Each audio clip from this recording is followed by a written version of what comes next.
So you're here because you want to start a gaming channel on YouTube. And honestly, who wouldn't? I mean, it's really fun to just hop on your favorite game and just hit record and start playing and have a new video for your channel. I really wish it was that easy. There are so many different aspects when it comes to starting your own YouTube channel, especially with gaming. You know, you got your recording software, your microphone, your game choice. And I know when I was first starting out, I was a little lost and there were a lot of things that I hadn't even considered before I started my channel. So whether you're a Sims fanatic just like me, or a Minecraft player, a Stardew Valley player, a Grand Theft Auto online player, you can start your gaming channel on YouTube today and set it up for success with the tips that I'm about to share with you guys. The number one tip on my list is to figure out why you want to start your channel and also to set realistic expectations. So I'm going to be honest here, if you are starting your channel just because you want to make money off of it, it's not going to work out. There is a very, very small chance that your channel will ever get anywhere if you don't actually have the passion and drive to upload videos. For example, I started this Sims 4 YouTube channel because I just love storytelling. I love telling stories and I love sharing my stories with other people through The Sims, and that was my number one motivator into creating this channel. Now, don't get me wrong, getting paid from doing this is definitely a plus, especially if you love what you're doing, even if you would never be paid for it. So just sit down and ask yourself why you want to do this. As for the realistic expectations part, just kind of be realistic with yourself in the sense that you're probably not going to blow up overnight. For most YouTubers, and I say most, okay, it's usually a slow and steady progress before you can really start to see some growth on your channel. My second tip for you guys, even before you create your channel at all, is to get familiar with YouTube SEO and analytics. SEO basically stands for search engine optimization, and I could go really deep into it, but it's basically how YouTube sends your videos to other people or shows it on the home page to other people, or even on the sidebar of this video where you even might see more of my videos. Basically just how YouTube brings your videos to other people. And I know at the time of this video I don't have too many subscribers, but I definitely did have a lot more growth when I was paying attention to the YouTube SEO and analytics, putting descriptive tags in my videos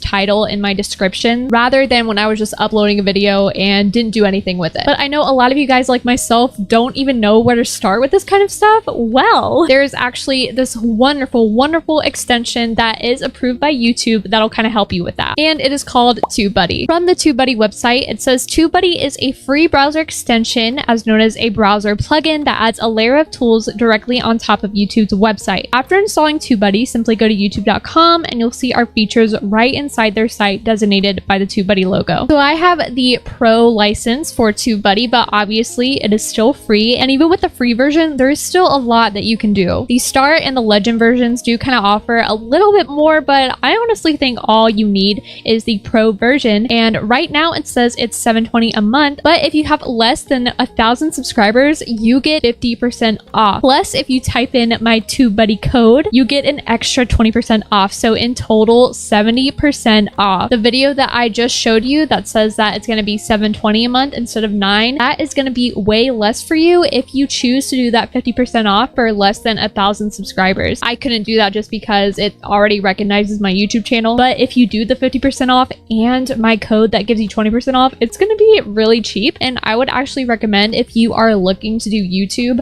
as kind of a full-time thing or even a part-time thing, I would definitely do the yearly instead of monthly, just to kind of get it out of the way. But yeah, my discount code is just Anomaly. That's just the name of my channel. I will leave a link down below in the description that will take you to TubeBuddy's website so you can purchase it if you would like. My third tip for you guys is to find a niche within the game that you're wanting to play. So if you're just playing one game on your channel, do you want to do just challenges? If it's kind of a building sandbox game, do you just want to do builds? Are you just creating characters? Are you just making funny videos, or even tutorials? It's okay to branch out every once in a while, but you kind of have to make sure that your channel is pretty much keeping the same niche, or else if somebody visits your channel and they see a bunch of different types of videos that are all over the place, they're not really going to know what your channel is about. And a lot of people do look for specific niches. I know for The Sims, there's channels about solely building, there's channels about solely creating Sims, and there's channels about solely storytelling. But obviously this applies for games like Minecraft or Rust, Valorant, Fortnite, Call of Duty, Grand Theft Auto. It really applies to every single one of these games. So again, sit down, maybe get a notepad and kind of write out what you kind of like to do with these games and what kind of videos you'd like to produce. One thing I would recommend is not doing any Let's Plays until you get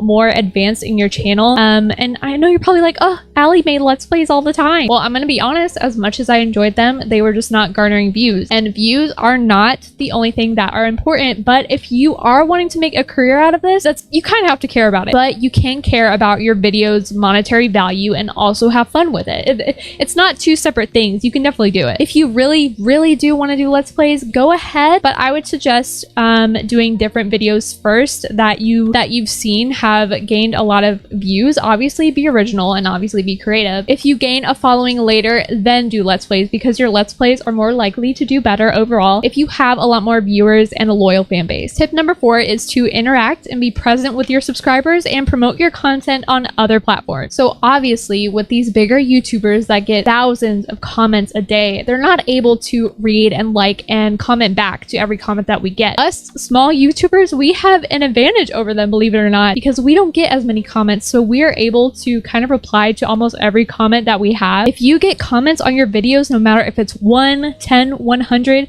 try to comment back to all of them. Engage with your viewers, talk to them. If they ask you a question, say, respond to the question and ask them a question back. Keep the conversation going, and that'll definitely help with viewer engagement as well, which is another big factor into getting your channel off the ground. My 5th tip relates to equipment. You do not need crazy expensive equipment to have a successful YouTube channel. Guys, I started out with a blue snowball, okay, and that was like 40 bucks at Walmart. It wasn't the best, but it wasn't the worst either, and it got the job done. This microphone I have here is actually a Rode Podcaster mic, and it runs for about $99. It's a pretty inexpensive, high quality microphone. You also don't need a crazy webcam or anything. The webcam I'm using right now is literally like 6 years old, and I found it in a box in my closet, and I was like, oh, I'm gonna use this. Obviously, you can work towards getting better things, but I just want to let you guys know that you don't need crazy expensive equipment to get off the ground. My most viewed video was when I was using that blue snowball with not the best quality, but I got a lot of positive comments from that and nobody noticed it at all. You are gonna notice it, obviously, because it's your video and you are your biggest critique, but your viewers and subscribers really won't notice. I will have a list below of what I use in terms of equipment and recording software, editing software, stuff like that. And my last tip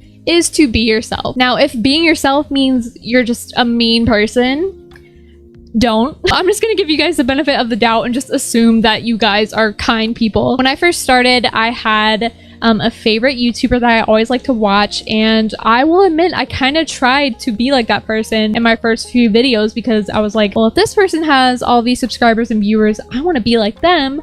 So I'm gonna act like them, and maybe I was in the wrong headspace, I gotta be honest. But truly be yourself. If you're funny, outgoing, quirky, be your funny, outgoing, and quirky self. Even if you're shy and quiet like I am, which I know it may not seem like I am on the video, but I really am. That is totally okay, because you could definitely go into like ASMR gaming channels. There are a lot of gaming channels out there that are really soft and peaceful and really relaxing to listen to. So don't think you are just completely out of luck just because you're more of a quiet or shy person. Overall, just be who you want to portray to the world. Have fun with what you're doing. I will say that it's not going to always be easy. There are times where I just don't want to film a video, and that's okay. Don't pressure yourself to upload every single day, because like I always like to say, quality over quantity when it comes to your videos. And just have fun with it, because it is honestly the best thing that you will probably ever decide to do. If you yourself are a gaming YouTuber, or you just have any other tips that you would like to share, go ahead and type it all out in the comments. I'll also leave a few videos of how to use TubeBuddy, because I'm not really good at explaining that stuff, but I know a lot of other YouTubers that have explained it really well. That's how I learned. So don't forget to open the description box. If you guys enjoyed the video, don't forget to leave it a like, and as always, don't forget to subscribe. I'm almost at 1,000, which I literally cannot believe. I'm so grateful. Thank you guys, but I will catch you guys in the next one. Bye.